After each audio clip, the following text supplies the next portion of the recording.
Found out that apparently a lemon isn't naturally occurring and is a hybrid by crossbreeding a bitter orange and a citron, which means life never gave us lemons.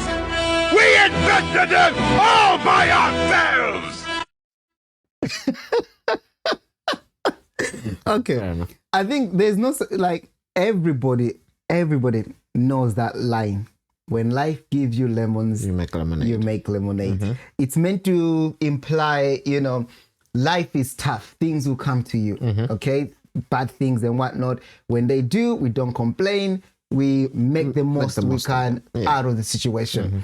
Now, I don't know how or who or where, but from what we've just seen, somebody has gone and sat down somewhere and just realized, hold on, like, lemons are not natural. Now, obviously, we're not here to talk about lemons. I wanted to, the interesting thing here, what I wanted to quiz you about or see your take on it is this. Like I said, the line obviously implies that life happens. Yeah. We deal with it. Now, this guy has gone, hold on, life doesn't happen. We went and created problems. Yeah. What are they like? Do you think there's any truth to that when we come to actual life, to reality? How much of the problems that the world goes through or that we go through as believers, do you think is actually natural problems outside either our control or other people's controls, or human control, community control, family control? Or do you think we need to own up, and be like, you know what? Life is tough, yes, but these are problems that we've created. Bit of both. No, I do think there are problems in the world that are not caused by humans per se. They're caused by a dying world. So let's say diseases first. So we know, I think we've spoken about this briefly, but we know that when man sinned, the world was subjected to death. So everything, as soon as something is created, it's already dying. Everything that exists is dying. And as part of that, life comes with things like diseases, for example.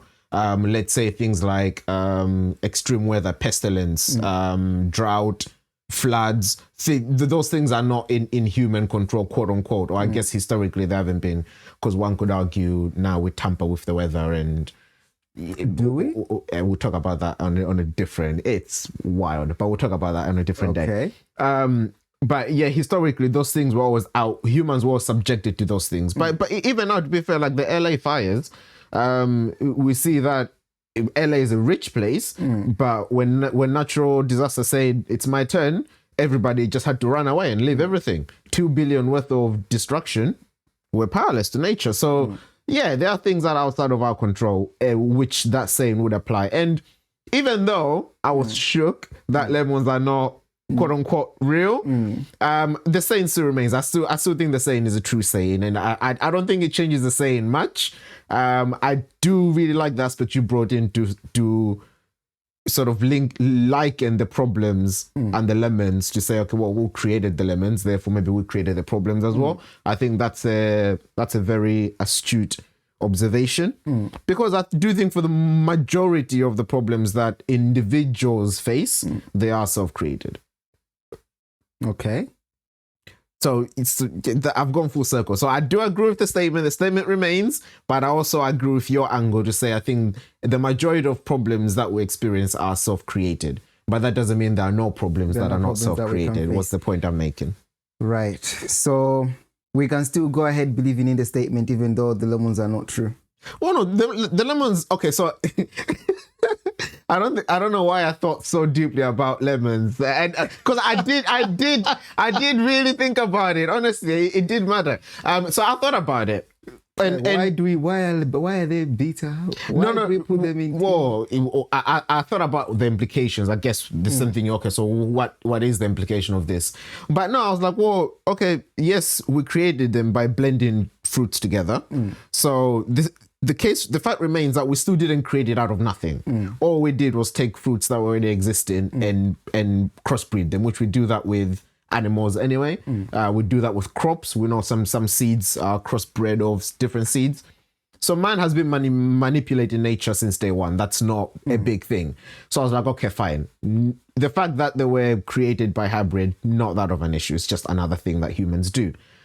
And then I was like, whoa, but then they're still as good as we've discovered they are. So they still help with codes, they still help with inflammation, they still do all the good things that we say they do. So I was like, well, there's not really much of a problem here. After I thought about it, I was like, well, there's not really. I guess the saying just implied it was natural. But yeah, the saying still remains the same. When life gives you lemons, which are a bitter fruit, which typically are not as sweet as an orange, for example.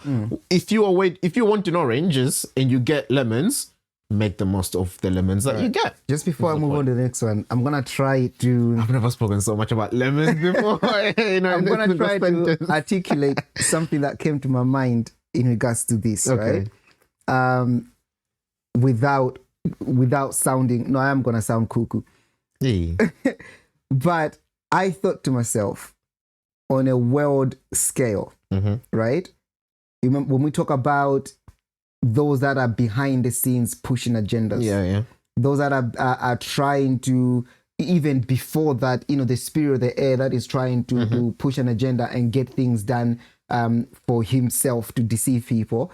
I thought, okay, I was seeing a world where he created a whole premise, basically a false premise. So he created that bitter fruit and then wrote a premise making it seem like it's natural.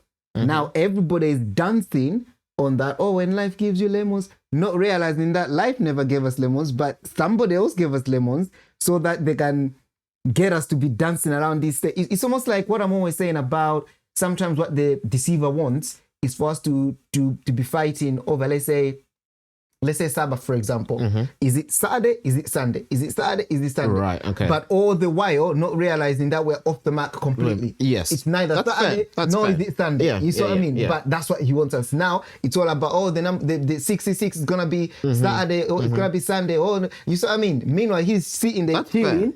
Like, yeah, continue. No. You see what I mean? So that's a wild thing fair. that came to my head. That's like... No, that's absolutely fair, and I have no doubt that's definitely how the devil deceives. Because the best way to deceive is to not you don't put truth against lie. You put lie against lie. That's the best way to deceive. However, I genuinely agree with your overall point. Yeah, because the macro point you're making, I agree. Okay. If we're talking about lemons. If I know about lemons, I'm saying, whoa, where is this big deception that's bad for people? And also, because like I said, I didn't think about this. I didn't think about it. So, where is this big deception that came by the lemons? And that's the thing I couldn't see. No, fair enough. The general point, I 100% agree with the general point, and I think that's why I had to think about it, because I realized that that's how he deceives. The best deception is not one where it's you lie versus truth or good versus bad. It's you have two lies, let them fight. It doesn't matter which way they choose. They're still deceived. Exactly. All right, we will move on.